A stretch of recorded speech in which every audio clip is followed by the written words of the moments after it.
Yay! Yeah. We're back with the second episode of Shoe Dog Podcast. Yeah. How have you been today, bro? I'm good, man. I'm good. Good weekend. Got to pull out some heat before the snow came. I wish the heat would melt the ice and the snow outside, but it's all good. Is it really cold outside? It's right now, it's about 34, 35, and it's getting colder. Supposed to get snow in like the next hour or so. It's already like sleet, freezing rain and all that. So I'm in the house. I'm in the house. How about you, man? How you been? I'm good. I'm literally trying to. Well, my weekend was great. Unfortunately, I didn't cop the sneaker I wanted, but we're going to take a rant about that. Trust me, I'm going in on that today because I am kind of really I'm not disappointed I didn't get the sneaker. I'm just disappointed about a couple of things. So let's talk about this. I'm going to share my screen and let's talk about, first of all, the Crimson Force. I'm going to say this. My God. I'm going to say this, bro. I'm going to say this wholeheartedly with my chest out. And I'm going to say this, like, how the hell can you mess up a release? Number one, how can you mess up a release? And number two, right? What the hell is going on with this quality check? I've seen pairs that are amazing. I've seen pairs that are fantastic. I'm talking about immaculate. No, nothing on this. But then I'm going to pick up a sneaker from the bro today because I'm going to do a review. And if you guys don't know, we normally record on a Sunday. I'll normally post a review out every Thursday, right? My time scales are Thursday and Sunday, right? So I've got another video coming out today as well on Sunday. But I'm not joking, bro. I have to speed up this review because, first of all, I want people to know. And second of all, I want people to know, right? Because like it's definitely a massive talking point at the moment. Because like from my perspective, I will be very disappointed if I got this sneaker. So I'm gonna share the screen, and we will go in. Look at that. You can see that, yeah. What in the bruh? So that is a sneaker. Okay, bro, this is a side profile of the sneaker. Look at that round the actual toe box. There's a white crease around the toe box, and this is an early access pair, by the way, bro. This is an early access pair. No. So shout out to Benzino LDN because I'm gonna go and pick up his sneaker today. If you're actually hearing this. And you're not watching the YouTube podcast. What we're actually describing is a white stain on the toe box that wraps around into the mid of the sneaker on the actual front toe box panel. So that's number one, bro. That's not the worst thing. That's not the worst thing. Like we will start looking at the worst thing now, right? So the other thing is I'm gonna open this up. So hold on 2 seconds. Just messed this up a bit. So I'm gonna open this one up. That's the same picture, but look at this. I'm gonna move this across so you can see. But look at this, bro. Look at this. Is that glue? That's glue stain underneath the netting. Ain't no glue up there though. Yeah, that's the glue stain underneath the netting. That's the medial side of the sneaker. So imagine you got the Jordan 4s. You got the wings that attached to the netting on the side. Right underneath the netting, there is a glue stain, right? But the thing about that is there's no glue to be placed near the netting or the wings. No. Like that don't make no sense. Now, let's just have a look at the front toe box. The front toe box looks like this, bro. It's already pre-creased. The front toe box is pre-creased, and you can see pre-creased, and it's got a white line. The sneakers are very ashy, bro. By the way, this is the worst quality Jordan 1 I've seen in a while. In a while. So I definitely wanted to rant, bro. I definitely wanted to rant today because a couple of things I want to raise after I actually shown these is this. So I'm going to open this up. I'm going to open one last picture up, and you are going to be like, what the hell is this? So this picture here, I'm going to open this up and drag this across. And all right, cool. Now I'm going to talk to you. I'm gonna do an audio description, because if you listen to this, this is an audio description. So you have this. I think this is the lateral side, which is the outside of the sneaker. When you have a sneaker with the netting encased, look, first of all, underneath the stitching, underneath the netting, there's this white stain that runs through it. It looks, when I talk to the bro, it looks like it's a pre-creased stress underneath there, right? And then normally this netting is loose. See this corner? There's a corner at the mid bottom. That the netting is actually physically stitched outside of the leather. What? Like, I'm not joking. So when I tell you the quality of the Jordan 4 Crimsons is bad, it's really bad, bro. No, look at the cuts, bro. The cuts, there are cuts in the wrong place. It's wrinkled. It's like what? Like how is that leaving the factory? So you know what? I'm going to zoom in. Look at that, bro. Look at that. How is that leaving the factory, dog? That's ridiculous, man. Look, so if anybody's listened to this, as I say, if you listen to this, go and watch the podcast, because you would see a great representation of the quality check of Nike, what Nike's giving us at this moment in time. So, like, the stitching, this is stitched outside of the leather. I can tell you this: like the mesh on the sneaker, the lateral mesh on the sneaker, is stitched. It's not under the leather; it's over the leather with the stitching above it. It's on stitched the outside. It's stitched on the outside. So the black mesh is stitched on the outside. How the hell did this leave the factory? How? I know, bro. How? You know what? Can you say sway? How? Come on. How sway? How sway? How? Come on. Like, literally, bro. I'm really. I saw this on Friday. And Benzino sent me the pictures yesterday, right? And I went to release wise. I went to Camden, in London, Camden Lock, where they've got Offspring. They said they're going to release pairs. I stood out there for an hour. They physically said release has been cancelled. Jordan 4s, they didn't even open the shop. That's another thing. And they kind of like, the first come first serve is never an issue. You can't do first come first serve anymore, like in the UK, because it just gets ramped. And then a lot of people just want to push in. So that's the situation that I think is going to be always there. And when people say there's raffles, why do we always get raffles? That's the reason why we always get raffles, because people don't know how to behave themselves. So that's number one. Number two, this sneaker. Well, I ain't got nothing to say, bro.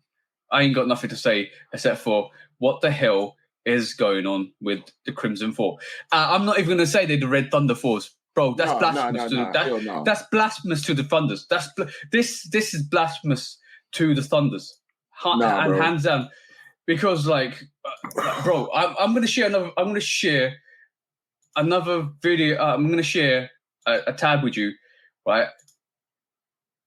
And, how is this sneaker going for? Listen. £327. Who the hell is paying £327 for a GR? Let's just get this right. This is a GR sneaker. The quality checks on this is a GR sneaker. They will not be passing a sneaker through quality check with this many issues. This is not the only one, bro. I've seen and I've heard the quality check on these sneakers is bad. And when you hear stuff like this, you know it's a massive GR. Right, and let's just get this straight. If don't pay that £327, because I can tell you now, in a month's time, they will be flooding the market with these. Right, don't get caught out. That's what I'm saying. Listen, bro, I talked to Retro Rick Tuesday, and he was showing me. He was actually on an Instagram live showing early pairs of that shoe, and bro, he has so many pairs of this shoe. Right. I don't know exactly what number or around what number of pairs he got, but he has a lot of pairs of this shoe, and he was trashing it. He is this is how bad the quality check on that shoe is. The people that are selling them are destroying this shoe. Like, yep. you want to sell it. You want to tell people how good the shoe is. You want to show them how nice it is. And he's just that kind of dude where he ain't gonna lie to you and tell you it's a good shoe when it's a fucking terrible quality controlled shoe, bro. Like, that's ridiculous. And pairs of that shit is selling for over $300 in America. Okay, cool. First up, applause goes to the bro, Retro. He's always like the guy like respect Retro and his hustle. I absolutely respect it. But like I'm good when I do. If you haven't, this podcast is hopefully going to go out on Wednesday. If you haven't seen my YouTube video, I'm going to go in on Monday when I record my YouTube video. I'm gonna show you one sneaker, and I'm gonna say why get the Crimson's 4s when you've got this. Yes, that's the reason. That's the reason why I didn't want the Crimson. I got the black cement 4, so I don't need the Crimson 4. So I'm absolutely blessed that I've got people like and brothers around me that and bros around me that actually kind of let me grab sneakers to do the review, right? Because or I pick up sneakers for other people to do the review, and then I give it to them. But like when you've got Bread 4s in your collection, right? And I got 2 of these, bro. I got 2 of these. And I always wear my sneakers. I probably will wear it when I go and pick up the Crimsons today, and Benzino's gonna have a go at me because like he's like, yo, you're rubbing it in now, bro. But you know how it is, bro. But when you got Bread 4s, right? When you got sneakers like this, a beautiful OG colorway, and then they release a Crimson 4 and then release a sneaker like the new buck on this is immaculate. It's not ashy. How can you go from this? How can you go from such a beautiful and bro, the Bread 4s, let's get this straight. The Bread 4s was an absolute massive GR, right? Yeah.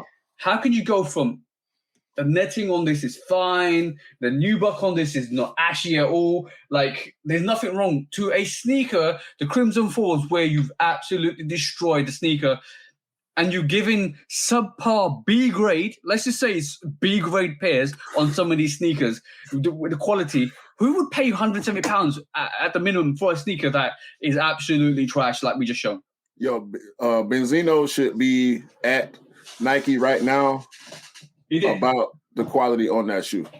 He called, like, this is another thing. I talked to Benzino. I talked to Benzino quite well, quite a bit. But I think we lost you. Your camera. Yeah, I don't know what happened there.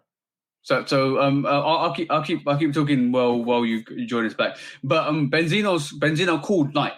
Benzino called Nike, bro. Benzino called them, and they turned around and said, we can't help you, send the sneaker back. And Benzino's like, why would I send the sneaker back when it's cost me like it cost me like 170 to pay, and it's limited, and if I do send it back, you're not going to send me a replacement. And then they said, oh, we can't help you, blah blah blah, there's none in stock, blah blah blah. And then he asked for a discount, like give me a discount because I want a discount.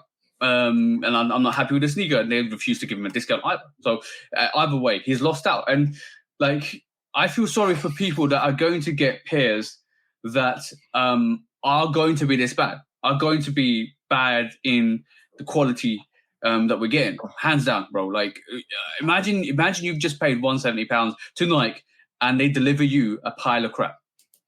Yeah, that's pretty bad, man. Like, we haven't seen. I don't think we've seen a release like this in a while.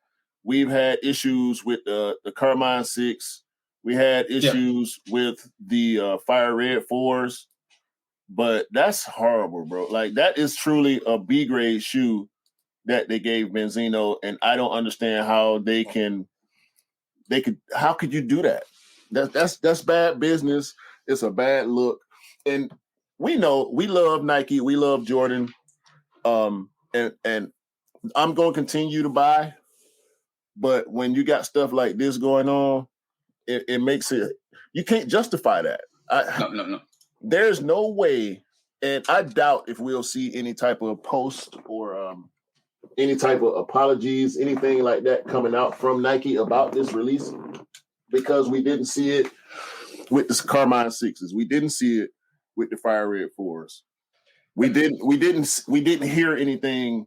We didn't see a why or what's going on, even with the prototype ones, with the 2.0 shadow ones. Mm-hmm. So I just, at this point, what can you say?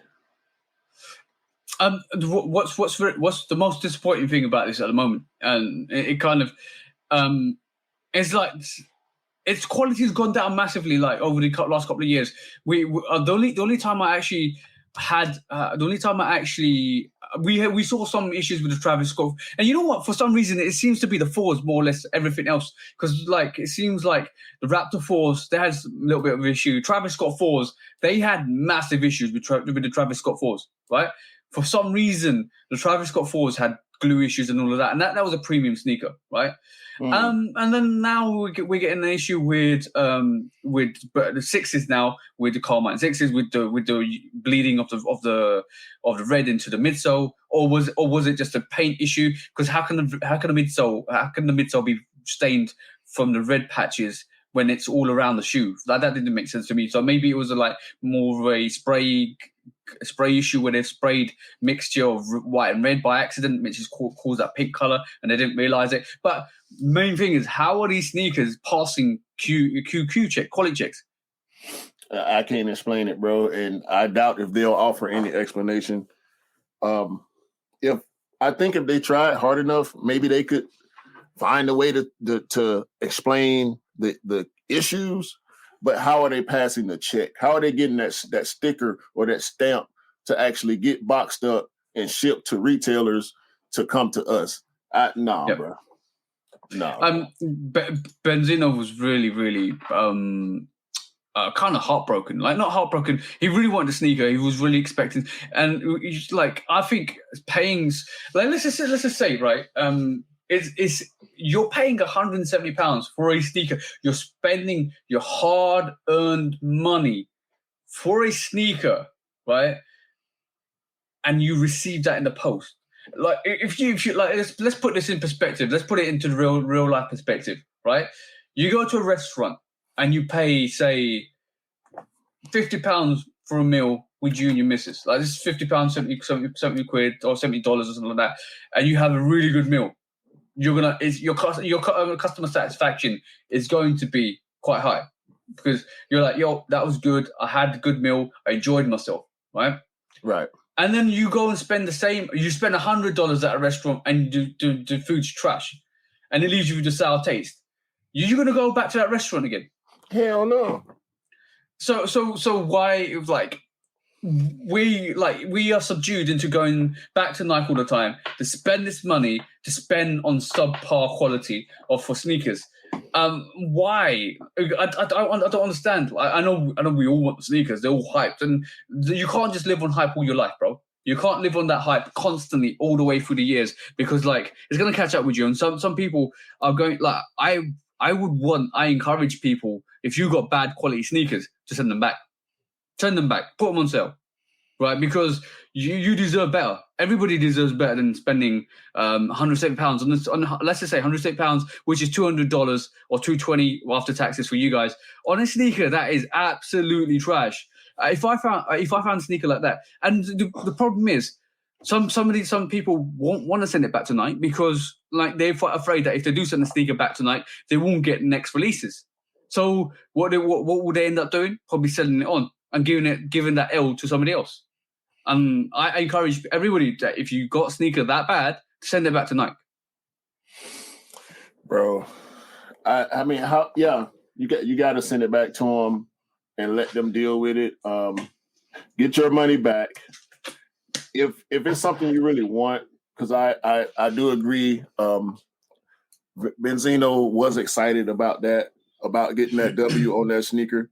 If it's something you really want, try to see if you could find a better pair for a reasonable price, or wait for restocks to see if you can find a better sneaker, but that's just bad, bro.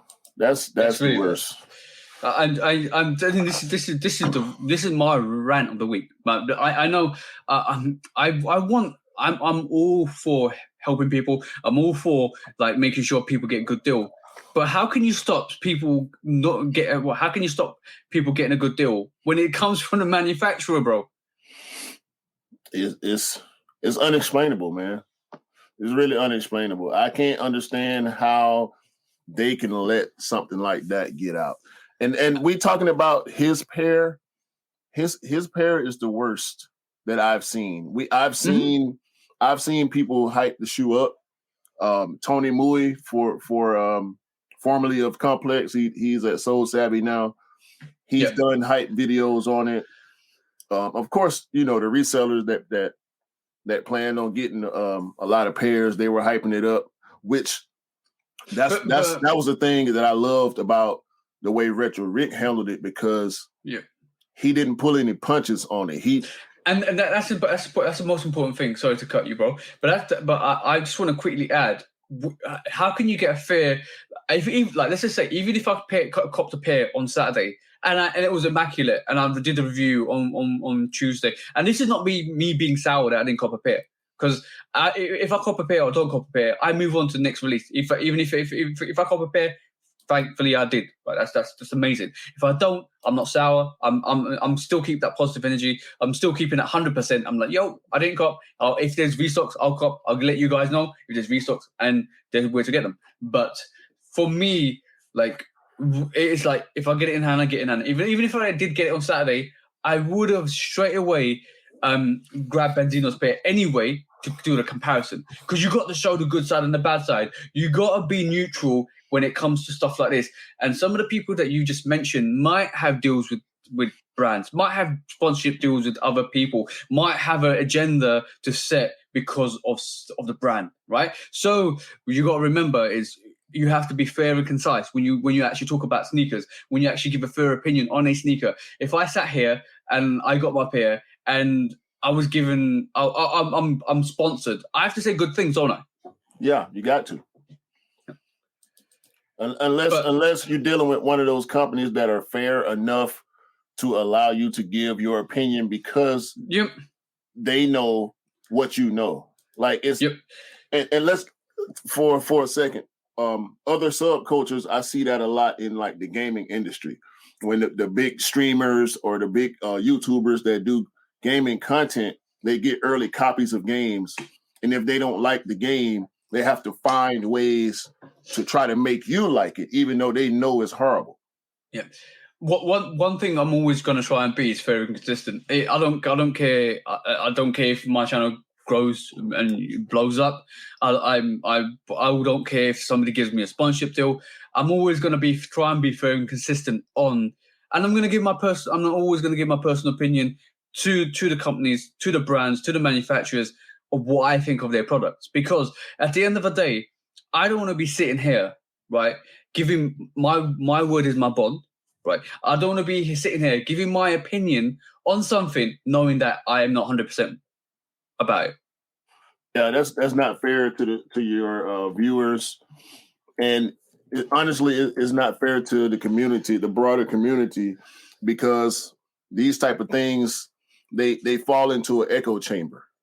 Yep. You know, once somebody says something is trash, everybody's going to repeat it and take it. People will take it as fact. Yep. In this case, it is a fact. I can tell you now, bro. When we talk about Jordan 4s, the Lightning 4s had issues. The Lightning 4s has issues, right? I can pull out my Lightning 4s and I can show you a crease mark in it. I can show you a dent in it, right? I can live with that because I'm going to wear it, right? I'm going to live with it. I'm going to let it breathe. But if the Lightning 4s were stitched bad, if the Lightning 4s had mesh out of place, if the Lightning 4s pre-creased badly, if the Lightning 4s had glue stains everywhere underneath the mesh, underneath the stitching didn't look right, I would be questioning a quality check, and I'll be questioning whether I need to keep them or buy a new pair. And I'm gonna say this because Shout out to Black Martin. I was trying to get 4 pairs of that shoe. One for him, his wife, his son, and his daughter, because I wasn't interested in it. So I put all my effort into getting their pairs, and I couldn't get any. And I'm glad that I did not have to give my personal friend, and his family pairs of garbage quality shoes. Now, looking at the pictures, it's not a bad looking shoe. I would never say it's not a Thunder. It's a color swap. It's Ermac. The Thunder is Scorpion, and this shoe is Ermac, right? If you play Mortal Kombat. But bro, it's not a horrible looking shoe, but the quality, dog, like I couldn't even for retail, bro. At retail, like come on, man, that's an outlet shoe right there. That the Carmelo 13s with the red bleeding went straight to the out. They did not release that shoe. They should have done the same thing. I was mad about that, bro. That 13 is one of the 13s I missed out, and I still haven't picked up because those Melo 13s, bro, they are fire. Yeah, fire sneaker. Black and yellow 13. I mean, black and yellow. You know what I mean? Bro? Is that black and yellow? It's hard. Yo, it's hard. It's so hard to go wrong with a black and yellow shoe. The Pollens, we got the Lightnings, we got the Black and University Gold 12s even went crazy. It's hard to mess up a black and yellow shoe, and somehow red dye was seeping from the upper and the midsole line of that shoe. So, I mean, for them to mess this up, man, a black and red, for Jordan Brand to mess up a black and red release, come on, bro. So this is why I do the sneaker news, 60-second sneaker news, and I'm sarcastic with it. I try and make it funny but relatively informative as much as possible, because like sometimes it's a joke. Sometimes you look at it and like it's a joke. Like for instance, the chenilles. Is that chenilles that are coming out? But why release another red and white sneaker? Why release another red and white sneaker without it being in Chicago? All right, it's for the ladies. It's a great sneaker for the ladies. But bro, I'm pretty sure if you release a million Chicagos and you gave it to the ladies as well, and the extended sizes, they'll love it. Yeah, I mean, people love the white Oreo 4s. So at this point, can we really ask why? People are gonna buy it. That's why. Yeah, exactly. But by the way, give us a second. We'll be right back. We're going to sort out Q's camera and we'll be right back. A few moments later. We back. Finally got you back on screen, bro. Finally got you back on screen. Yeah. It's nice to be back. So next order of affairs is UPS shipping, bro. Let's talk about UPS. No, let's talk about generically what the shipping is like, and it's not too bad here in the UK, except for the fact that we had issues. I had issues last week with a Cool Purple 13s, where apparently somebody had opened the box, but the guy the guy that delivered it was like, "I'm sorry, it was open like that. Do you want to check the sneaker?" I checked them, happy. I get any kind of just sign for it. That's fine. Wait. But he checked them? No, I checked them. No, he said he checked them though. No, he said the boxes already open. He said you can check them to see if the sneaker if everything's there. So I basically I checked them. Okay. But it looked like somebody had physically opened the Nike box with a big, let's just say, Nike. Seriously, you want to send us a box with congratulations Nike on it, right? Don't you think somebody's going to open that? Bro, see, how long, Nike, are we going to have to deal with issues with boxes? Okay, first it was the pro theft tape.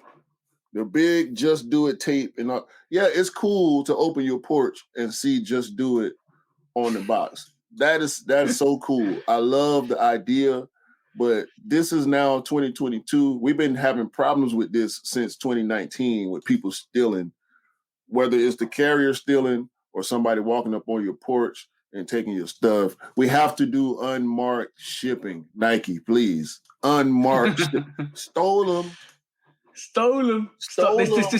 This is the famous stolen icon. Yo, bro, we understand GOM, we understand L, we understand the fact that you give us a double L, one in the emails, one on the app. We understand that. We can take that, but talk about taking a victory away from somebody that's actually got a W. Like, they say, "Oh yes, I got my sneaker, it's coming," and then all of a sudden it's gone missing in the warehouse. It's gone missing in the FedEx shop. This is an issue in the States for you guys as well. More there than us, because at least we can trust some of the things. Like we've got DPD, we've got Yodel, we've got other companies that deliver it, and Yodel is probably one of the worst ones out there. Let's just be honest. But DPD is reliable. DPD is reliable. There is some horrible companies, and why I don't understand why Nike don't vet some of these companies that they use. But I know I'm gonna let you talk, bro, because FedEx is a massive issue. UPS is a massive issue. So this is your platform, bro. Yo, okay. First of all, I have to go back. I have to dig back into a painful time where I hit on the shock drop for the Fire Red 4s. UPS jerked me around for a week and a half, bro. I didn't get shipping notifications until maybe 5 days after the W, which is weird. We used to get a shipping notification within 2 days at the latest. For a shock drop, exclusive access, a regular release W, a draw W, whatever the case is. I'm used to getting that shipping notification, labels being created or waiting on shipper pickup or whatever the case. I didn't get a shipper update, the very first shipping update, for 5 days. When I got the update, it then took another 3 days before it updated again to shipper has picked up, it's on the way, blah, blah, blah. Nike couldn't tell me shit. UPS didn't want to tell me shit, and I was mad. So what I ended up doing was changing the shipping to pickup instead of delivery.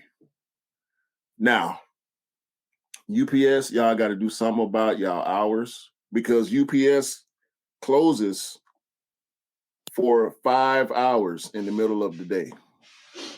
5 hours. They open in the morning, they close at like 1 o'clock, and then they don't reopen until 5 o'clock, something like that. That's a bit weird. That's a long ass break. Yeah, but that's maybe they work off like shift patterns, so morning shift and afternoon shift, and then they close it, because I know maybe because they realize that a lot of people don't work will go to work between 1 and 5, so they open it up for people that actually work during the day. Maybe, possibly, I don't know. But that's really weird. Like, have shipping. So have a company that do that. The day that I was going to pick my shoes up, I actually went. I got off work around 1:30, 2 o'clock, something like that, and I went to the UPS store. They were closed for the next 3 hours or something like that. So I went home 30 minutes away. And when they reopened, I drove that 30 minutes back to UPS.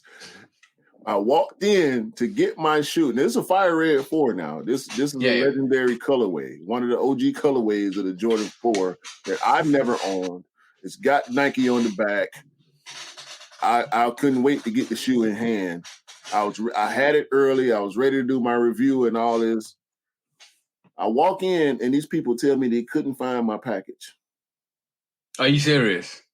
Bro, I wanted to flip the whole store upside down. They want my ID.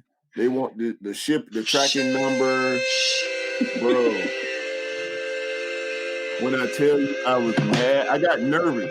you know that nervous energy. I don't know how other people work, but when I get nervous energy, it's not a good feeling. Either I'm about to blow up or I'm about to start crying. And I wasn't gonna cry because I just spent $220 on this damn shoe. I want my shoe. I don't want to argue with nobody.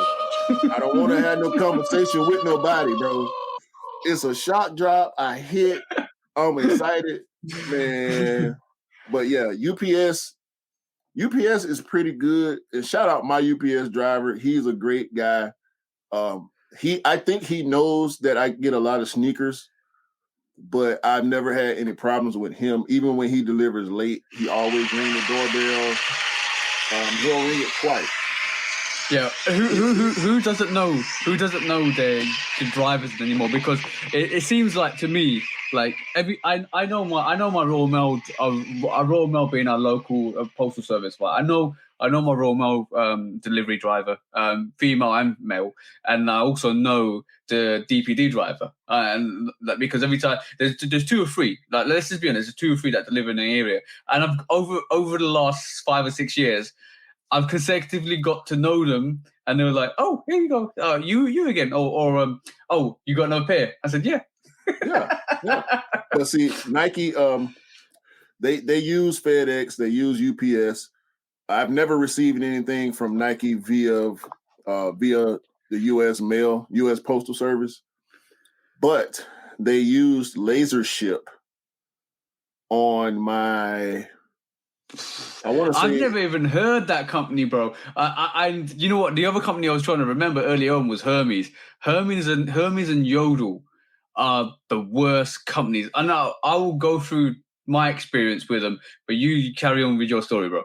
Lazership has had controversy in the U.S. with theft by their employees and just all type of shady practices. I should have, because I knew we were going to talk about this. I should have had you look up Lazership, but you may not be able to find it on your end, or maybe you would. But Lazership has been in trouble with sneakerheads for a while, and I'm pretty sure people that get other type of products delivered to them is having issues with Lazership. Lazership is the company that you'll see somebody's beat up 1989 minivan with a Lazership logo on the side of it. Lazership is that company, bro, that you do not want to see pop up on the tracking for your sneakers W. I don't care. Bro. I don't care if you. I don't look at. Yo, they have negative reviews. 96% is bad, bro. Yo, you can't get worse. Do you think they should rename this company to? Well, do you think they should rename this company to 5 Finger Discount? And when you start reading the reviews, dog, I'm talking about horror stories, bro. Freddy Krueger wouldn't scare you as much as some of these people when you read their stories, dog. I've just filtered out the bad ones. Shipment, Lazership has to be the worst courier ever. I swear, I think they have a team that takes packages. Oh shit! Every time it says was delivered on my front porch, there's no package. Like, come on, bro. Worst company in existence. 0 customer service. Okay, cool. So no customer service at all. No stars. If I had a choice. Right. Lazership is the worst, bro. When I saw that Nike was using Lazership, I said, "Oh shit, that's bad." Driver forged signature. My package was never signed for by me, so the signature was forged by the driver because the signature shows it's not mine. It is against the law to forge a signature, bro. At least they got the package, though. Well, yeah. At least they got the package. Avoid. All I'm saying is totally okay. You know what? Let's be fair and consistent, like we said we were always going to be. Let's just see these 3% excellent reviews. 3%. 3% of 300. So that's 10. Yo, I'm gonna say it's really hard sometimes to go online and trust some of these reviews because like some companies. I'm not saying Lazership are doing it. I'm not saying FedEx do it. I'm not saying anybody that does it. Well, I'm going to put that little caveat in because we don't want to get our asses handed to us by Lazership. But what I'm trying to say is some companies out there will go on these trusted websites and give fake reviews. So all I'm saying is be cautious. Read the majority of the reviews. Make sure you trust the reviews you're reading. So some people never been a problem. Good contender. I'm surprised Lazership works so well. So this might be genuine. Might be. Because he's definitely shot like Lazership. Actually, I've never heard of Lazership before today, and I'm gonna definitely remember that. But some of these is delivered on time with care. Like we have to keep everything in retrospect. So some people got their packages without issues. But this is a bad sign. 96% of your packages have got issues with deliveries. So, yes, I don't know why Nike. I don't know if I was a Nike employee or I was in charge of finding companies that actually have a good reputable history of delivering packages. I would not be choosing Lazership just off this review. Just off this trusted website, trust review website, because basically it's telling me, Trustpilot. It's telling me I can't trust this company. Why would you hire a company with this bad review on an independent Trustpilot website? Look, we ain't even talking. What's the one review site? I can't remember it now. Whatever, but yeah, even a third party reviewer, because we know the numbers. 306. And it's looking like it's, the history on it ain't that deep. Yeah. But since Lazership has upped the ante on what they're delivering, like, nah, bro, I wouldn't trust them to deliver me a pair of socks. That's just one side, bro. That's just one trusted. But like it took me 5 minutes. That's what I'm thinking. It took me 5 minutes. Yo.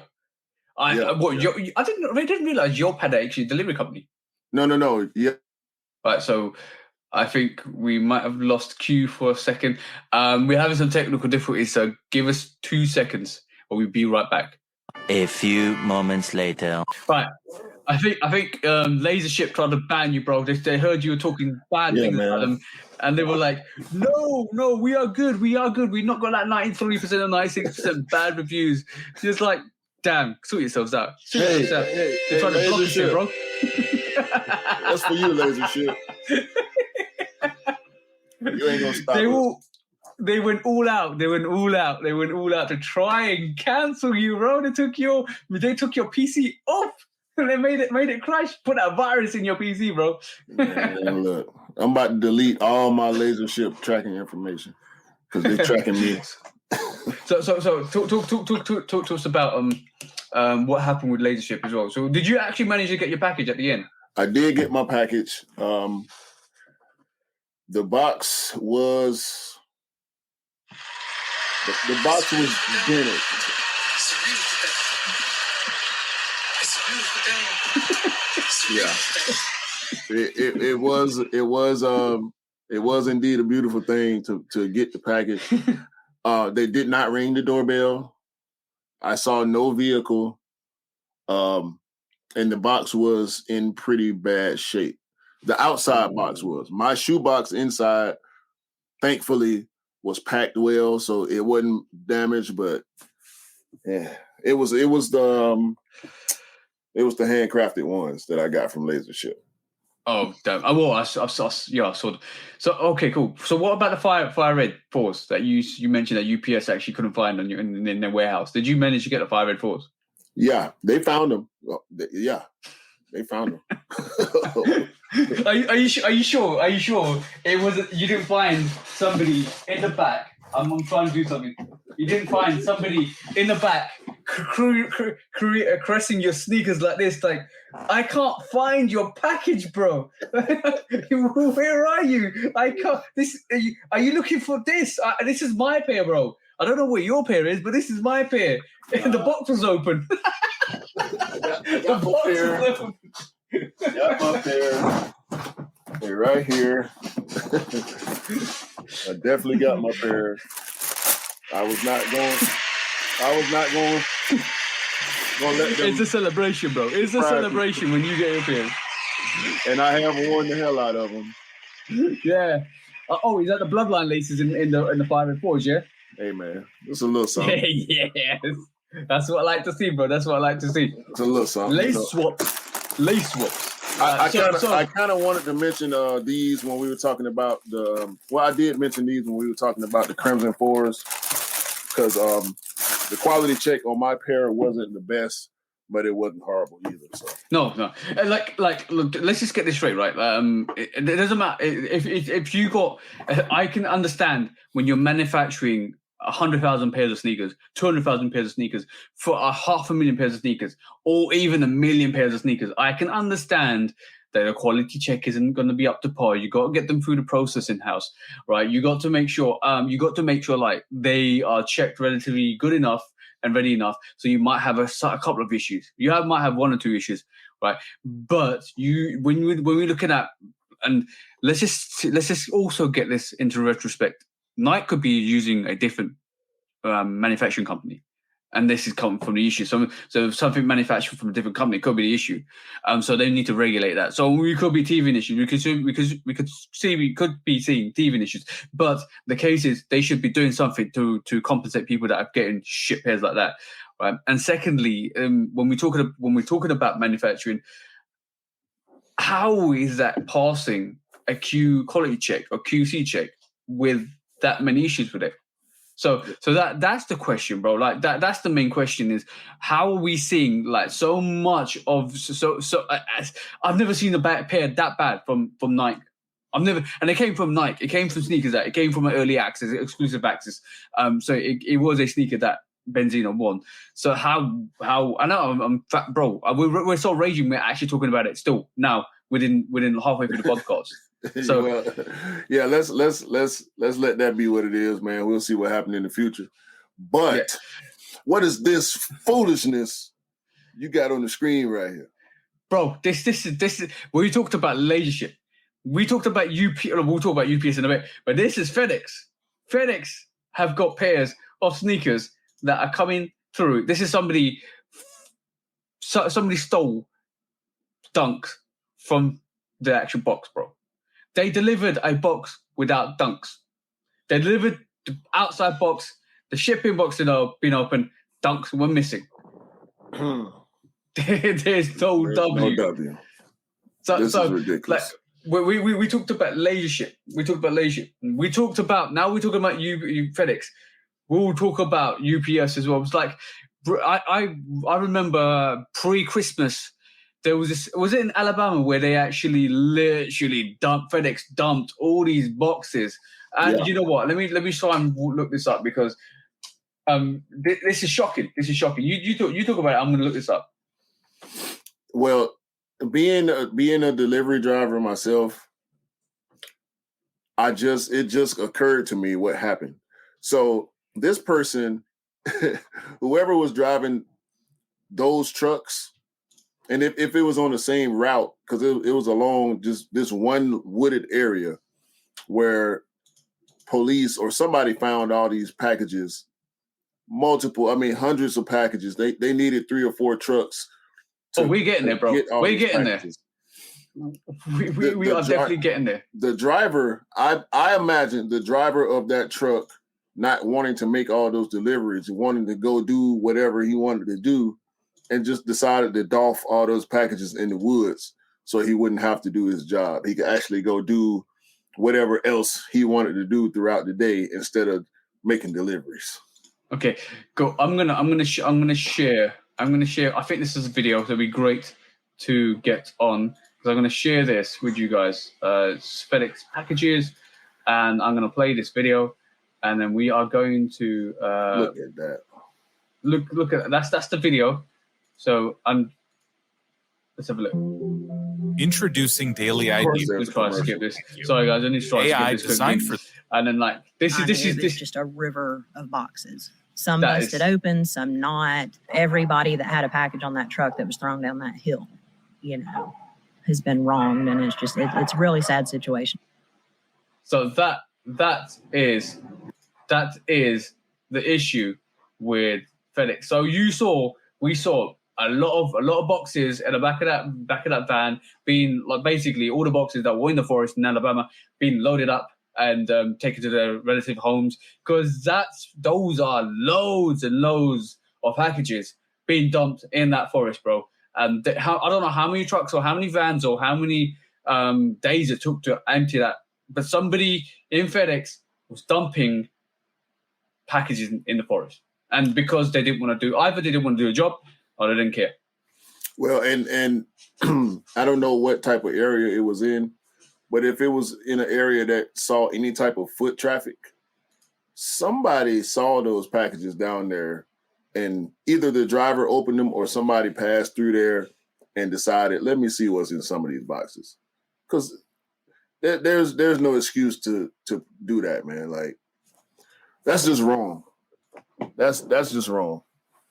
I don't know what else can possibly be said about that other than it's just wrong. People spend their hard-earned money. Online shopping is probably at the highest of highs during COVID. This was prior to holiday season, but I imagine some people that do early holiday shopping had a lot of stuff that they were buying for loved ones and themselves as well. And to see that, man, is just so sad and disheartening when us as sneakerheads, sometimes the only option we have is to shop online to be able to get the pairs that we want. And to be able to get some of the drip that go with these pairs. Sometimes you're not going to find it, in the mall or in the stores locally. So you got to shop online for it. So just to give that into retrospect, FedEx are launching an investigation after police found police officers from the I can't even say that Blount County Sheriff's Office, BCSO, found hundreds of packages in Alabama ravine. So basically, we're talking about 300 to 400 FedEx packages in various sizes has seemingly been thrown off a roadside in the country western region, in the county's western region. So, bro, 300 to 400 packages. There's probably at least 50 sneakers in there, I imagine. And this is them sorting it out after. So you can see there's various packages there. Like you've got probably paper, PCs, laptops, possibly household goods, and definitely sneakers, bro. Yeah, definitely. It looked like I could see a sneaker box in that. The one right with the red and white on it, towards the bottom right there. There. That looks like a shoebox. I don't know what shoe it is, but it looks like a shoebox. Possibly there's a couple of shoeboxes down here, the back here. But this is just one take of the picture, bro. This is just one indication of what. And then, bro, we gave Lazership a massive hassle about their shipments, a massive issue about their review on Trustpilot. Look at FedEx. They're not any better. FedEx is supposed to be a reputable company. When we're talking about shipping in the U.S., you're talking about three places. You're talking about UPS, FedEx, or the U.S. Postal Service. Those are the only three companies that come to mind immediately when you talk about shipping. I've shipped to other people. I've received packages from other people. Those are the three main sources that people in the U.S. use. So when you're in the top three of your industry, and FedEx run commercials, bro. I can't leave my house without seeing a FedEx truck or van. So when you're doing that much business, this type of shit is unacceptable, man. Okay, now, what do you think about this, bro? What do you think about this? FedEx basically have said UPS. UPS, sorry, apologies. UPS put a limit on packages, on night packages they can deliver over Christmas.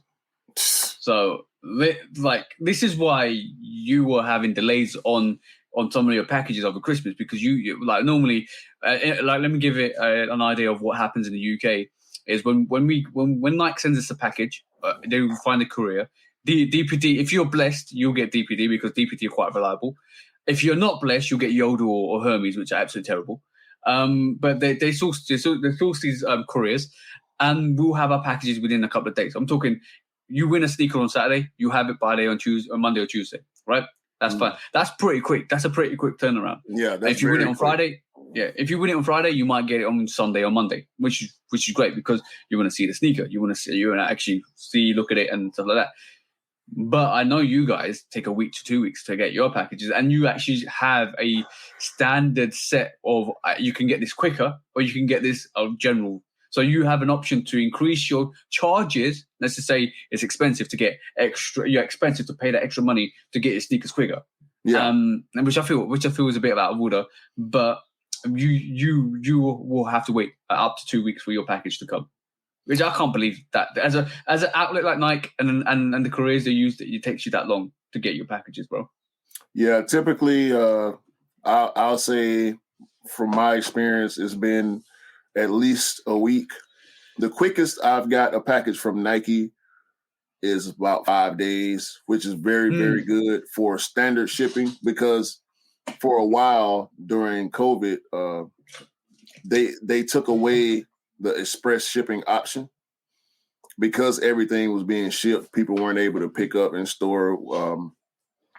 A lot of stores, change their hours. They limit their customer capacity and everything. So I understood to a certain degree during the holidays what was going to happen because it's like that every holiday, even pre-COVID.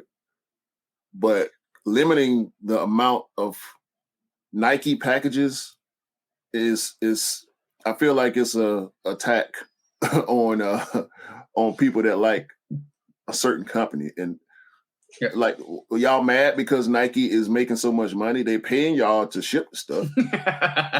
I don't think it's the case. I think that you got to remember is with releases, if you're getting a Nike release every week, with releases, your peak time and demand is after that release. So you're expecting like 60,000 packages to 100,000 packages, or if you say not even that, bro. If the release in the States is like 100,000 Nike sneakers, and UPS, let's just say they get 40%, you got 40,000 packages heading your way, bro.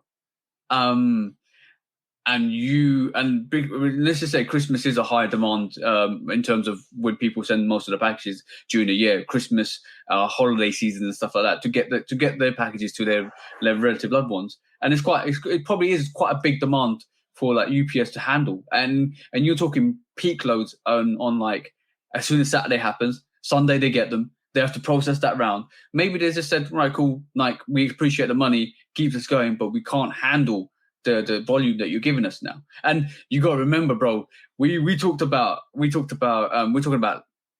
cool grey 11s here, bro. Cool grey 11s are 1 million pairs. So if you think like out of 1 million pairs, 40% of that went to the States, you're already talking about 400,000 pairs, bro.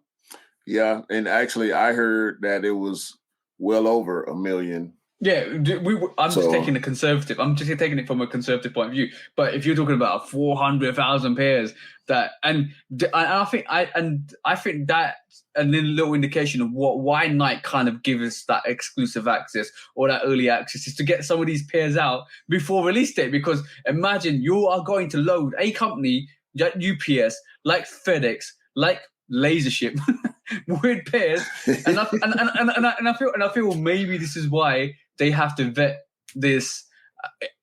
You have to vet a company or get other companies that are not as desirable to do the shipping, because otherwise you got like people be waiting 3-4 weeks for their pairs of sneakers to come through, bro. Yeah, I mean, but again, these corporations, they won't explain. We have to find out from media outlets, from insiders that give us information that I feel the companies would do better with giving us, because we can then say, okay, at least they're explaining what the issues are. So we every time, a good saying that I always use, when you have a problem, we'll try to find a solution. So it's like, for me, like, I always try and say, if I've got a problem, I will always come back with a potential solution, right? So help anybody. So if you come with me with a problem, or if I've got a problem, I will say, right, this is a problem, this is how we can solve it. So what do you feel Nike should be doing to solve this issue? Well, I know I've received packages from UPS and FedEx from Nike, so I think evenly distributing between the two companies would help a lot. And also maybe trying to use the Postal Service. I don't know what their relationship is like with the Postal Service. I've never received anything from Nike through the Postal Service, and also staggering releases, like with exclusive access and shock drops and stuff like that, will probably help also. But for the foreseeable future, until we get past COVID, this is going to be a continuous problem. So what about? I agree with you. I think either Nike's in a position where they can either keep using UPS and FedEx. But there's other issues with that. Like we'll talk. I'm going to go into that in a bit. But they could still keep using FedEx and UPS and USPS. But then that they have to vet. They definitely have to vet the companies they use, right? Because you can't just say, I'm going to use any old company to actually ship my products, because it doesn't work. It won't work, because you can get somebody from the street, create their own courier company, and then say, "Oh, yo, Nike, deal with your packages." It could be anybody. Yeah. It could be anybody. It could be. Bro, I'm not suggesting this happens, but a reseller might say, "Oh, you know what? I'm gonna open up a shipping company. I'm gonna vet myself to Nike, and I'm gonna take your piss." I'm just saying, controversial as it may be, but bro, if you don't vet companies, you let anybody and everybody touch your packages that are important to your customers and consumers. Not only do your reputation within the business go down, it actually affects your profit margin, because all of a sudden the customer didn't receive their package. You're paying out to the customer to say, sorry, you didn't get your package. Like, here's your money back. And you lost product. You might be insured of it, but you lost your product. And it's not a good look. Secondly, how do you feel about their packaging, bro? Like, the still me tape. And that's gone now, but you still got information on the night box, especially here in the UK. Yeah, well, that box that you received, that the box that your Purple 13s came in, those boxes aren't much better, because it's easy. I don't have one of those boxes on me, but that box is easy access, bro. Oh, I have a box. I have a box. 2 seconds. Yeah, the perforated lines on that box, you can pop open so easily that is ridiculous. Like that, there's no way in hell Nike should be shipping stuff expensive. I mean, we're talking about $200 or better almost every time for Jordans anyway. And they're shipping the box. They're shipping the shoe in a box that's easily open. That box right there. So this is the box, right? This is the box we all talk about, right? Nothing on the front. It's perforated. You just rip it, like you just rip it here, right? And then you can open it up, and it's easy access, so you can see it's easy access. What my issue with this is, right? This. Yeah. They need to stop. They got to stop branding the boxes. I appreciate it. Don't get me wrong. It's cool. But guess what? That box is not going in my stack. The actual shoe box is going in the stack. Right. Yeah, Stop printing stuff on the outside shipping package. We don't need that. It's not good for the culture. And let's not narrow it down just to Nike. Let's look at all the other companies like when Samsung ship your TV, they've got Samsung on the outside, bro. But it comes directly from the seller. It comes from any of and it's directly shipped to you with their selling company, which will come to you You're not using any external shipping companies. And this is what I was going to get at as well. So if you want to print names on your boxes, if you want to put your name on your box, on the outside of the box, Nike should just ship it. You should create their own internal shipping department and ship it. And then use their own company. Forget FedEx, forget UPS, forget Lazership, forget Yodel, forget DPD. Nike shipping company directly from Nike. They grab their pairs. They give it to you in their hand personally using their own reputable shipping agents that they have internally. If you want to go down that route by putting your name on the box, you need to guarantee that box gets to your consumer. 100%. I do agree with you, but thinking about it from a business perspective, that's a lot of overhead that they don't want to have to pay. That's what it comes down to. They want to keep as much money as they can. They already have enough issues to deal with as far as customer service is concerned. Yeah. To add another wrinkle into that customer service fold, they don't want to do that. They don't want the customer service headache because that's a whole nother department. It's a whole nother company. That's thousands of warehouses in the U.S. alone.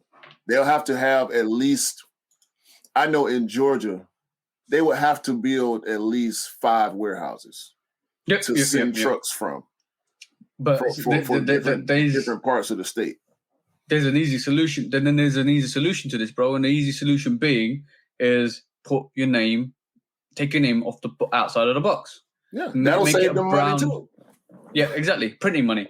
Take the name outside of the box, make it a brown box that nobody knows what's inside, and all of a sudden, half of your issues will disappear. You will always get people trying to open boxes.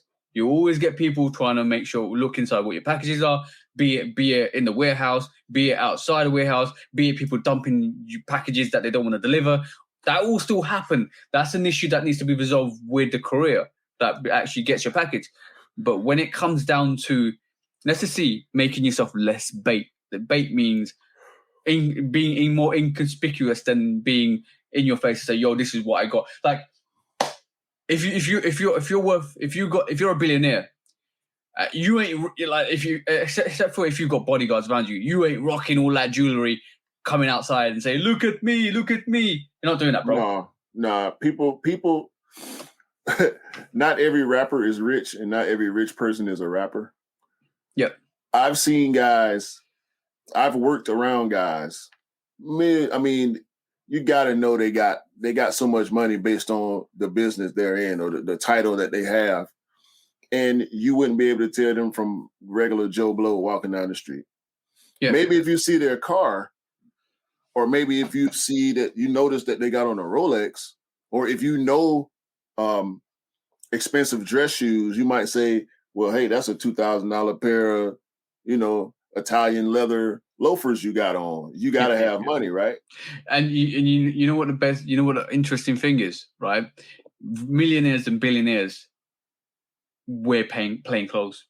They will not rock because, you have that Red Bull Target at the back of your on your back. They don't want that because they've got more to lose than us regular folk. Exactly. So, shipping sucks. Nike, stop the bullshit. Sort yourself out, bro. All right. Next topic. Next topic is price increases, inflation into 2022. do Nike want a big piece of that pie, of that resale, or are you genuinely believing that they actually need to increase their prices because of product inflation, like materials inflation, labor inflation, cost of wages, all of that stuff? What's your theory, bro?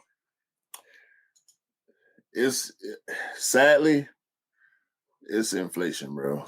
Inflation sucks because prices go up faster than wages go up. Yep. And that's the bad thing. I kind of understand to a certain extent. I can understand, but Nike is already making a lot of money.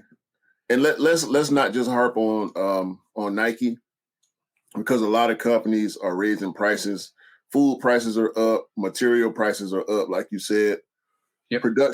Production prices go up when material prices go up. Yep. So I can understand. I can understand, but we're not gonna like it. That's whoa, bro. Who likes paying more money for sneakers? Exactly. and in retrospect, if you're paying resale for sneakers and you can get them retail, and if you're paying like £300, £400 for sneakers, and then you can actually win a sneaker for like £10 worth or above retail than it used to be, you're happy. From be honest, let's be honest. I know if you never pay resale and the price has gone up, it's going to hurt you, but it's going to pinch your pocket a bit. But when you're a reseller and you're picking up these retail pairs which are a bit more expensive than they used to be, you're still saving £150 in your mind. Yeah, I mean, going back to when Jordans were $120, $125 to price now. Of mid. That's the price of a mid now. Exactly. You know, Nike trainers are at $140, like Griffey's and Bo Jacksons and stuff like that. But then Jordans are now $190. Then in 2020, we going up to $200, $220, and we know SEs are $220 already. LeBron's $225. Foam posits $230. Like when is it going to cap?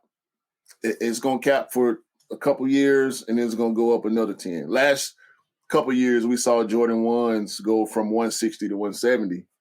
Yeah. Which this was pre-pandemic. Which is basically like from our perspective, it's gone up. But in the UK, it's gone from 145 to now to about 155. So let's be like when I first started picking up sneakers, it was actually 130, bro. Yeah. For us, when I first started, we were already at 190, and Jordan 1s were 160. I saw, the transition to 170 for Jordan 1s. And I didn't budge really. This was pre-pandemic. So being that the price increase was on a not so steep slope, yeah, I was cool with it. But now going from 190 to 210 on some pairs. Yeah. So it seems that way. Like I'm going to share the other screen with you, because I think this is the main reason why we're talking about this is because of this. So this came out just after Christmas, or maybe pre-Christmas or just after Christmas. So we're seeing an increase on the Air Max 97 for $5, which in retrospect is not a lot, but it's still $5 extra. The Air Force One, bro, it's gone up $10, and then we've seen the Air Max 90 go up another $10. So this is the original conversation of why we're talking about this. But and before Christmas, there was mentions of the Jordan 3s, Jordan 4s, Jordan 5s, possibly, and Jordan 6s having a price increase, like you just said. And into the new year, except for the pattern bred ones, which were still 145. Yeah, 170 for us. Yeah, now they've gone up another £10 for us. But we saw some companies or some foot sites still sell them for 155, and Nike still sell them pattern bred ones for 145. So there was a bit of a mix up there. So anybody that didn't get off the sneakers app, you paid resale for that, by the way. Yeah. Well, I think price points that they already had locked in, they left the same, because we know we're going to see a lot of shoes released this year that were slated to release last year. So I think the prices on those will hold, because the price point was already set. The orders were made for that price point, but everything else moving forward is going to see that price increase for the most part. Yep, hands down. So there looks like some massive impact in the inflation market. There's been issues with production. We know that from last year. There's been issues with shipping. We know that, and this is why, as I said, I made that YouTube video the other day about the fractured discommunication between shipping and buying products and the retail and the release dates and all of that stuff. There is a massive issue, and this is why I still say the Crimson 4s is a pair that is going to be easy accessible going forwards. Don't forget a release date. Release dates don't exist anymore in 2022, in the early start of 2022. When they tell you they're going to release a pair, like I said last week in last week's podcast, the pattern bred ones, I copped another pair I copped a second pair for not for me, for E, because he hasn't got a pair. Now I'm hunting your pair, Cam's pair, and other people's pairs, because I know these pattern bred ones will keep restocking, keep re-releasing, and once they do, I will cop pairs. And that pair I got on Saturday, the sneaker release date was the 30th of December for officially on the sneakers app. So you got to remember, I copped a pair 2 weeks out from release date. Same thing's gonna happen with the Crimson 4s. We haven't seen the full release outside the US for the Court Purple 13s. There's no release dates. Ignore release dates. Relax. Be patient and keep hunting. You will get your pairs. You will get your pairs. There's no doubt. And the horrendous amount of quality on those Jordan 4 Crimsons, there will be loads of pairs around. 100%. Listen, I'll say this because we're getting another release from Foot Locker here in the US on Wednesday, which is the day that everybody will see this. So hopefully everybody is ahead of the curve as far as information is concerned, and everybody knows this that needs pairs. I'm in the raffle. My wife, I'm gonna have my brother and my sister also get in the raffle. However, releases, if you see a release date and you want that shoe, go for it. Yeah. But if you don't get it, you will have other opportunities, because like we talked, everything that we've discussed so far with shipping issues, production issues, material prices, and everything else, pairs will continue to release. There's no more a shoe dropping this day and selling out this day and it's gone. Your only option is resale. Your options are more limited because pairs are selling at retail, but you got to keep trying, stay plugged in, try to stay updated with your information, and you will have more opportunities to get pairs. As we're seeing with this patent bred, we'll probably see patent bred ones releasing up until early February. Maybe further, but early February definitely. The thing is, pre-COVID was a different matter. Like pre-COVID, they will release. The shipping wasn't an issue. They will get the pairs in. They'll be ready. They'll be engaged. They'll be like bang. That's the release date. That's pretty much 80% of the pairs out to the public. 20% on reserve. 20% on other dates like Sneakers Day. 20% on the end of the fall when sneakers come out. Like might give you some exclusives at the end of the fall. But now we're seeing a whole different shift because pre-COVID, when you couldn't get a sneaker, you had to go resale. You had to kind of say, I can't wait for this. I need to go for resale. But then also there is a act of, I need to get this now because I didn't get it, and if I didn't get it, I need to get it now because I won't get it. And that whole like instant, I need to get it, I need to get it, I need to look, and all of a sudden you cop a pair, and the price that fear of missing out is a massive issue when you're going into that resale market, because you want to get the pair ASAP, and that drives the price up. So sometimes, and this is why they say patience is a virtue. They say patience is where you need to keep your focus at, because like the resale price after a sneaker releases on retail, especially pre-COVID, is going to spike up at least $50 to $60 to $70. And then it will settle down when everybody gets their pairs in hand. because the fear of missing out is a massive, massive issue.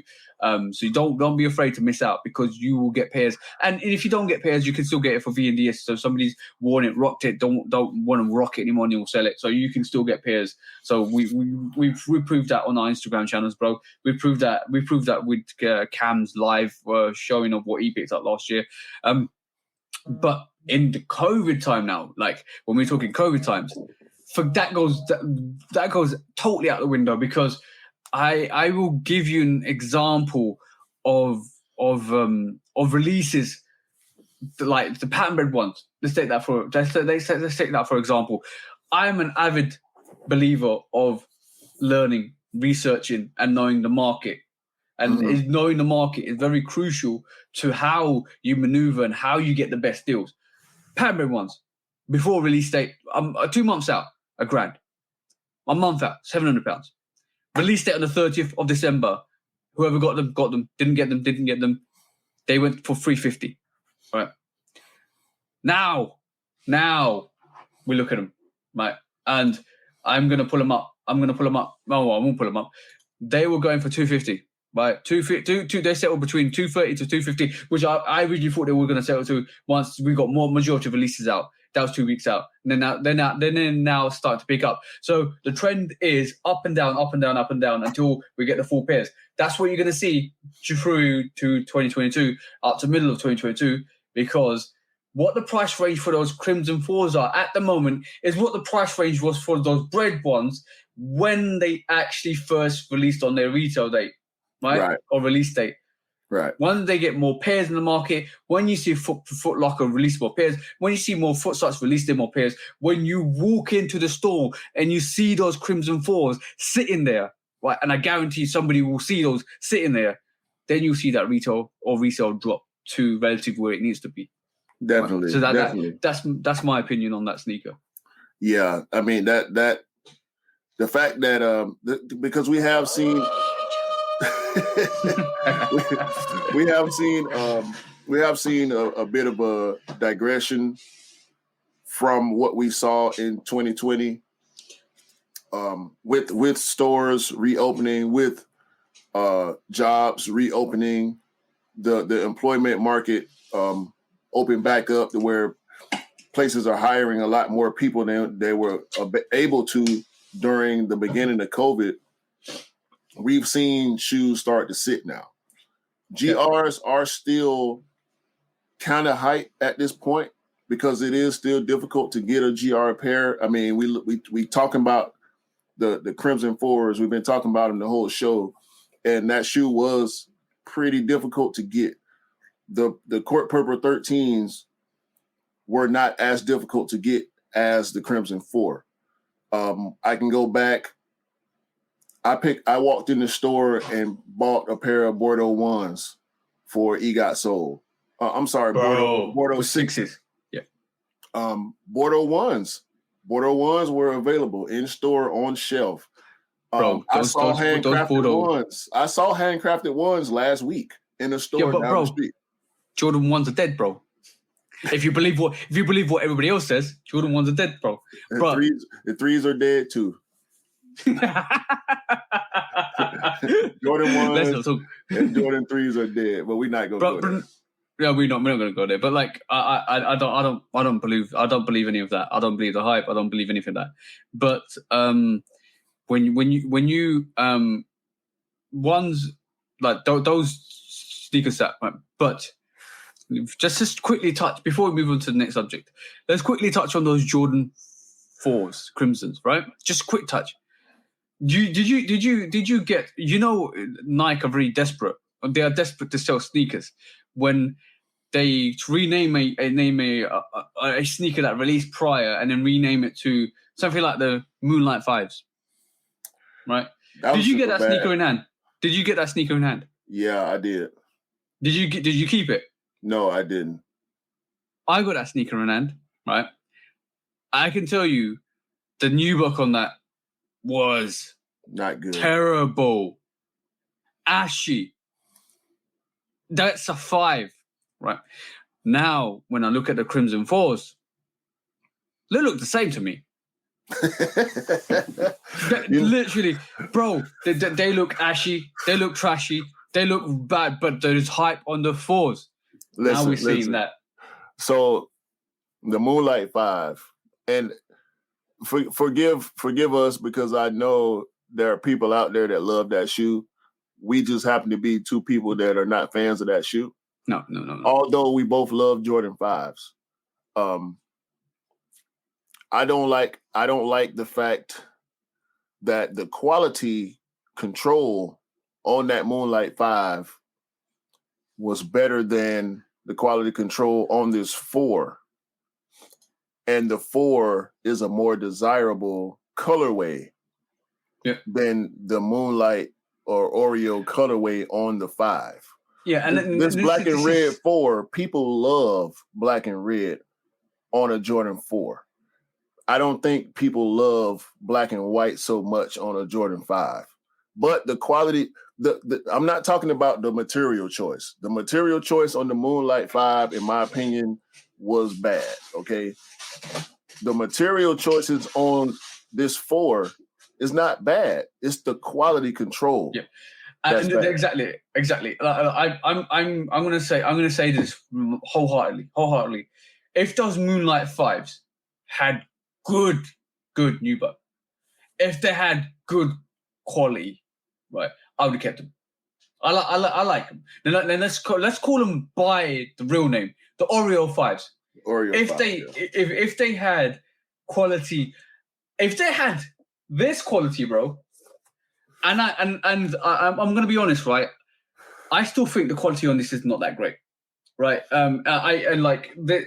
If I'm honest, like it seems like it's like thin nubuck on it and stuff like that. But like if they had this quality, this is not ashy. This is pretty good. Like I got a little white mark there which I can rub off, but like this isn't got that static. It hasn't got that. Any lint is gonna stick to this. It's gonna cause an issue. I need to keep wiping the sneaker down. This sneaker's great. It's absolutely great, right? Yeah. But those Oreo 5s, bro, I got them to get them in hand and to have a look at them. I bought them in my size, and I thought I'll leave them there a couple of days. And maybe I'll still like them because I love 5s, bro. You know me, and I know you. We love 5s, right?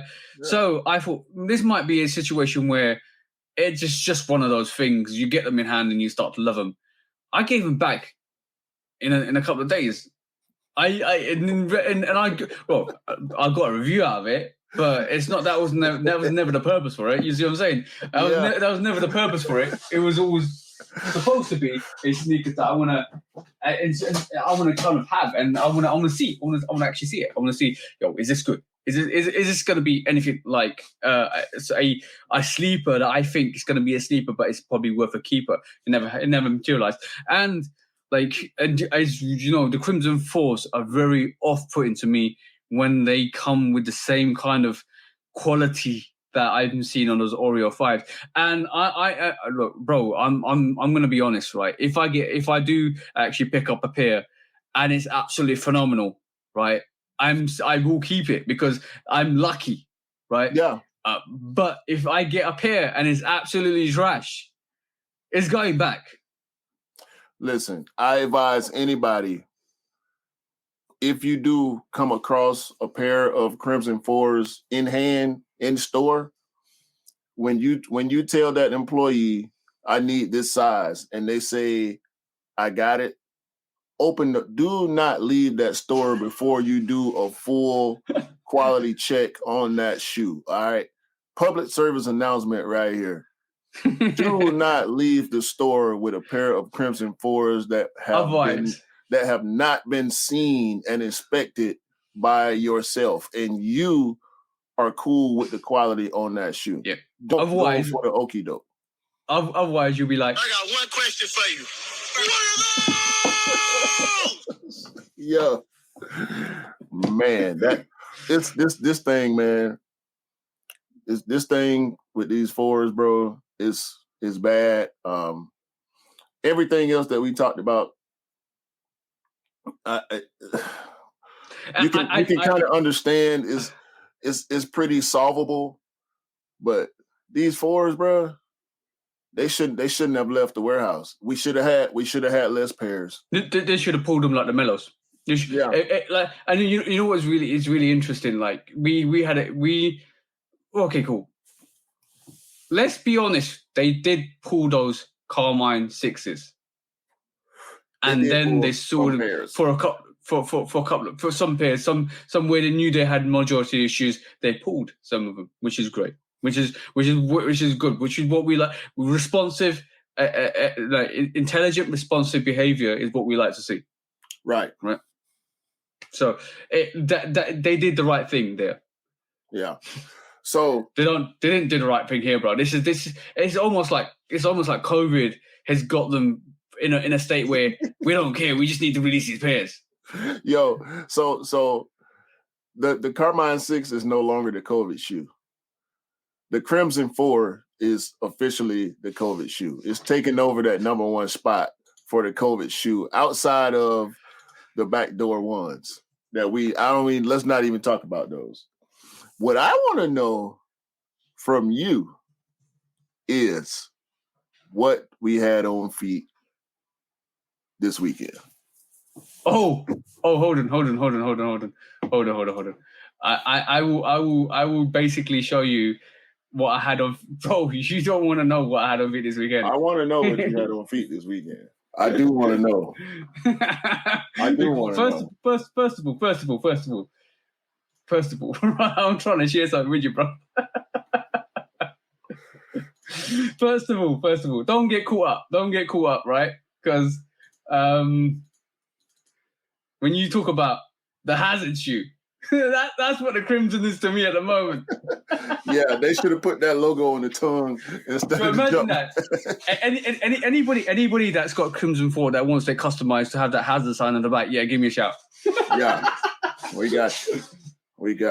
You know, I had a couple of shoes. I had a couple of shoes on my feet this weekend. Let's see. I had those winterized 4s. Those beautiful winterized 4s. And you know what? When the shoe's so good, you double up. Yes, I got two of those pairs of those winterized 4s because they were so beautiful. And you know what? I ran through my winterized 12s so badly when I first got them. I don't know. I think I threw them away. I actually might have them somewhere. Bro, the back tab, the back stitching, all gone, bro. I ran through that sneaker. Yes, I ran through that sneaker, bro. To a point where is a tank of a sneaker. The 12 is a tank of a sneaker. Bro, it wasn't a tank of a sneaker after I got through it, bro. Wow. And this is why I got 2 pairs of the winterized 4s. And if you live in the UK, it's cold. It's really cold. And putting that cushiony, cold, all that cushiony 4 on your feet is so good because it keeps you warm. It keeps you warm, bro. It keeps you nice and warm.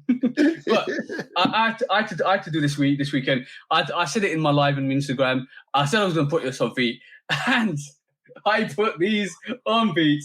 On feet, bro. I have to still clean this, bro. I have to still clean this. But the Bel Air 5s, these original Bel Air 5s, right? This is how the Bel Air 5 should have released a couple of years back with that grey nubuck, right? But these Bel Air 5s, I've been looking at me since pre-Christmas because they're like, yo, when are you going to put me on feet? When are you going to put me on feet? I said, yo, I'll need to clean you first. And to be honest, I don't really care. I don't really care like this. It's dirty there, right? It's like a little bit dirty there, here and there, right? But I will clean it. I will clean it and make it look immaculate. The midsole, there's no cracking on the midsole. I don't like that. Needs a little bit of a clean. That'll be fine. But that kind of vintage pish yellow is nice on this Bel Air 5. I put them on feet. Yes, I rocked them. Went around, did what I needed to do, and bro, like it felt fantastic to wear those 5s on feet. I picked up my mate, and he was like, I was like, yo, you see what's on my feet? He's like, yo, those are nice. I said, yeah, they're nice, bro. They're nice, bro. They're nice. What was your feet this weekend, bro? You already know. Lab 5s. I had to pop out the 3 Lab 5s. Shout out to Cam, or shout out Vito, who was the seller. These hard. These hard. Definitely. Had them on foot all day. I had them on feet maybe 8-9 hours yesterday. So yeah, I had to bust these out. There's a pair I've been looking at, and Cam sent me a link for them, good price. So I had to cop. And then you know what that shows you is F or fuck the retail that comes out in that year. If you don't like it, go back 5-6 years and pick up the grow you want. Yeah, this shoe does it does for me at this point. I didn't know that it was a grail of mine, but when I saw it, when I started seeing pairs around, because I've only seen them on feet maybe twice ever. And that was disheartening for me, because this shoe came out in 2014 and I could find it in such good condition. It's not cool for me. I'll just say that it's not cool. So I'm glad that Vito put his up for sale. They have a new home. This shoe will crumble with me. Okay. when the foam on this shoe starts to go, it'll be here. And that's the way the cookie crumbles, bro. That's the way. But you can't just leave us there. You can't just leave us there, because I know we're approaching near the end of the podcast. I think the subject matter is about grails and when you can call grails. We'll cover next week, because I think that'd be a good subject to start. But you can't just leave us there, bro. You can't. Well, I know what else you picked up, because you got to show. You got to show them. You got to show us, bro. You got to show us. Beat up OG box, which I love. And I'm gonna put myself. Hopefully, I can put myself in the background and just show you solo layout. Go, bro. Go. Show the audience. The black and gold box era, we have here Jordan 7. Barcelona Night. Yeah. That is shoe dog mentality, bro. Those Barcelona 7s, bro. You know, I've seen a lot of those for VNDS. I've seen a lot of those for VNDS on in the UK. So bro, please show us that soul. Please show us that soul. Yo. 2 seconds. Please show that soul. I love that. Who does not love a 7 sole, bro? 7 soles are beautiful. And with the fluorescent coloring on the shoe, like, that is, bro. I can't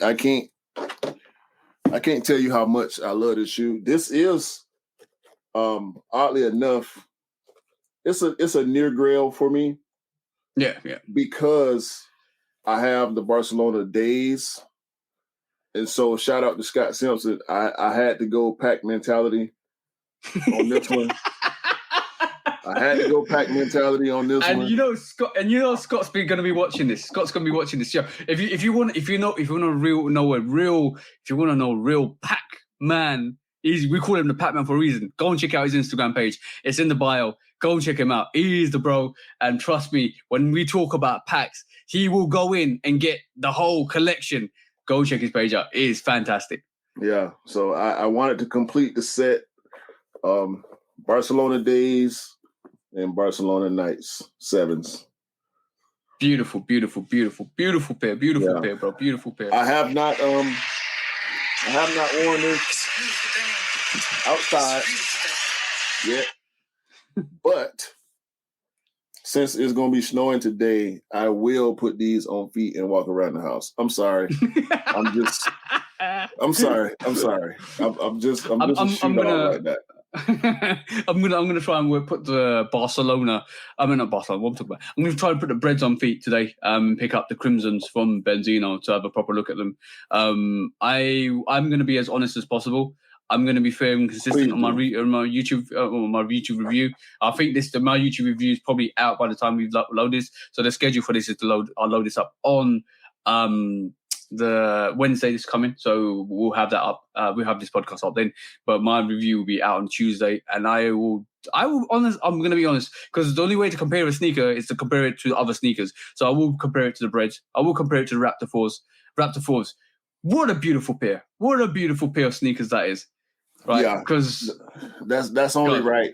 I think I kind of feel like the Raptor 4 would be a better comparison for it because the colorway is more similar. Yep. Because of there's no white and no gray that you got on the cement or the Bread 4s. 100%. But 100%. Yeah, because to be honest with you, if we just want to say Bread, some people say cement, some people say Bread. It will always be both the cement and the Bread 4. But 100%.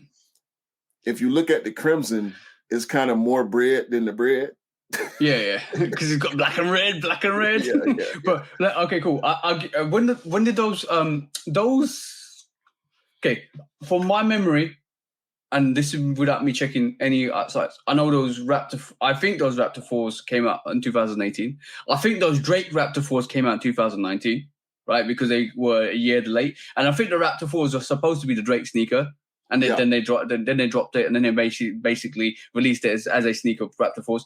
And I know those Raptor 4s. I can tell you hands down now, right? I got a pair, and two of my bros got a pair that I picked up for them. So basically, I picked up pairs from Sneakers app. I picked up pairs on Foot Locker. I picked up pairs on the Foot Locker website, and they were everywhere, bro. This was pre-hype. This was pre anything to do with Jordan 4s, and like the Crimson 4s aren't half the quality of those Raptor 4s, and yet they're sold out. And this is like we talked about last week. This is the impact of hype. This is the impact of what hype does to sneakers.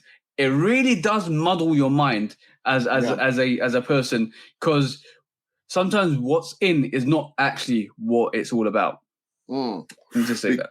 Because of the UNC 4, because of the Lightning 4, because of the Union 4s are now in vogue.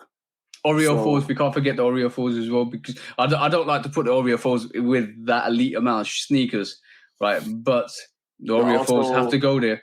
Also the metallic 4s. The red, yellow, green, and purple metallic 4s. So 4s are now in vogue. I haven't heard anything about any more collabs with 4s coming soon, but definitely I think we should be on the lookout for collab 4s. We know we're getting the 2 wave is coming. Mm-hmm. So, and I do love 2s, so I will be riding that 2 wave as much as possible. I'm gonna try to hang 10 on that thing, but hey man, it is what it is, man. I don't begrudge you that. I can't begrudge anybody liking a sneaker that they actually absolutely adore. But for me, twos are a bit too far. Twos are slightly a bit too far. The only 2s I would ever, and I'm always gonna keep this consistent. The only 2s I will ever get is a Don C's. Those Don C's are a bit different than the original 2s. They're premium. To actually. Yeah, I like that premium kind of, and then like if they made every sneaker like the Don C premium, I know they come the original OG2s came with that premium leather, but there's something different about having diamond stitching on the outside and having it plush, and you're like, yo, I like those 2s, but like this is why. You call me a hype beast if you want, bro. But I like those Don C's way before. I've been looking at those Don C's when they were £300-400, not £700-800 like they are now, bro. Bro, I would never call you a hype beast. You just bought Court Purple 13s to put on foot. You're not a hype beast, dog.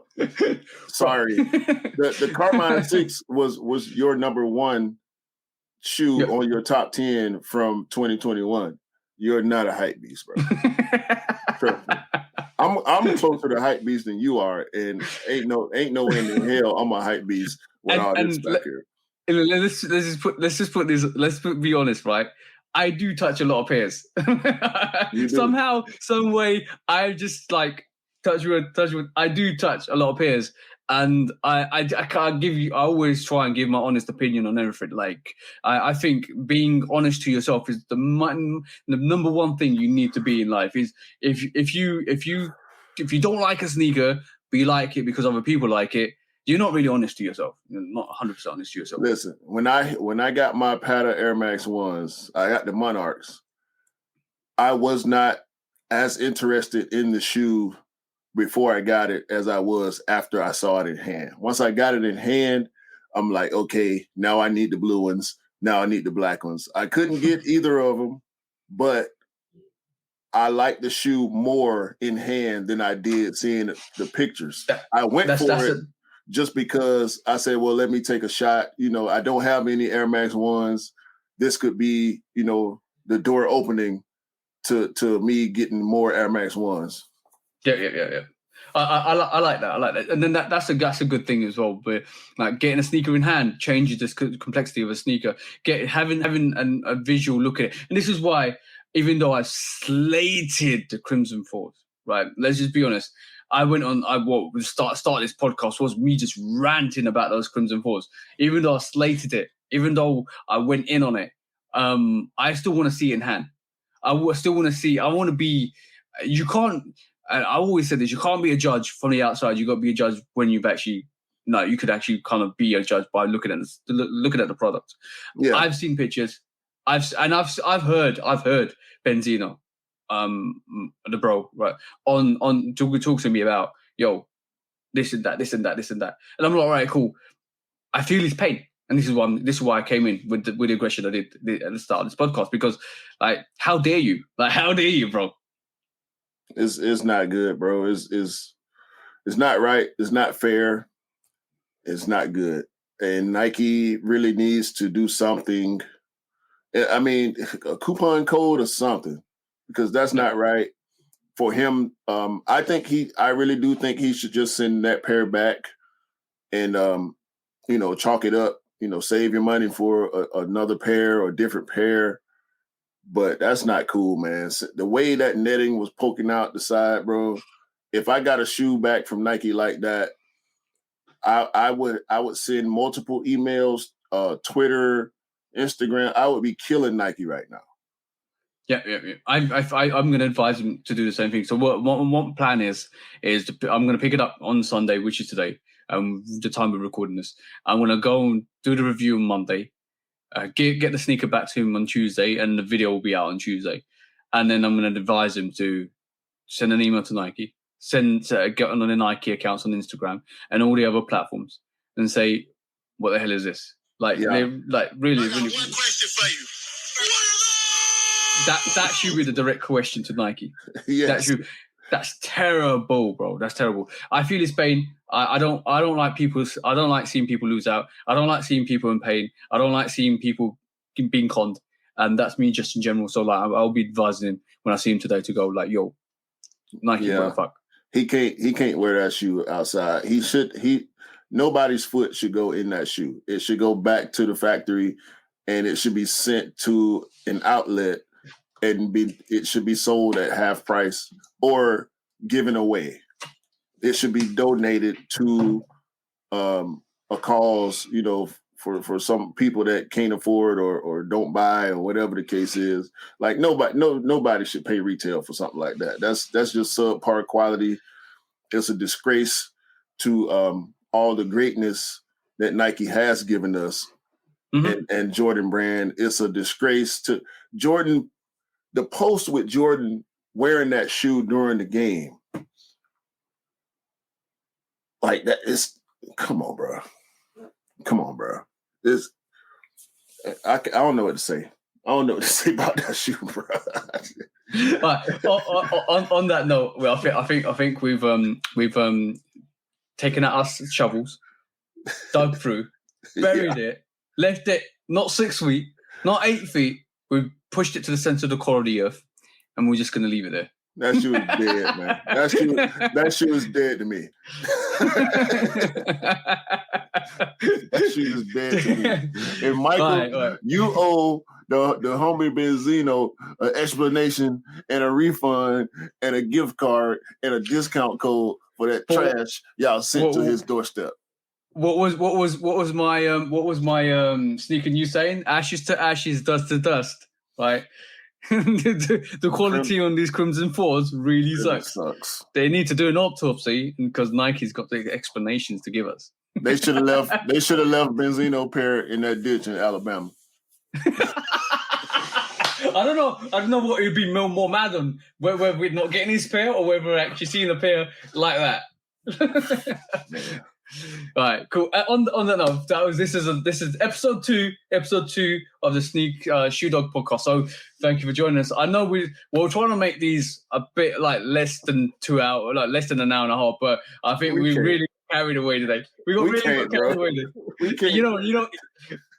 He was saying to me today, like actually today or yesterday, he was like, "Yo, make sure it's not more than an hour, please." And look at us. The timer is actually reading an hour just on this segment because we had to cut and come back. So this could go up to 2 hours. But thank you guys for joining us, and thank you for joining in to the Shoe Dog podcast. So I'm going to leave it to my amazing host this side to actually close us out. Yo, as my partner TJ would say, hope y'all have a great week, a great month, a great year, and we want to see y'all get good pairs of Crimson 4s. Because if you like Crimson 4s, you deserve to get good pairs of Crimson 4s. You feel me? And on that note, thank you guys. See you soon. See you in episode 3. Peace. Peace.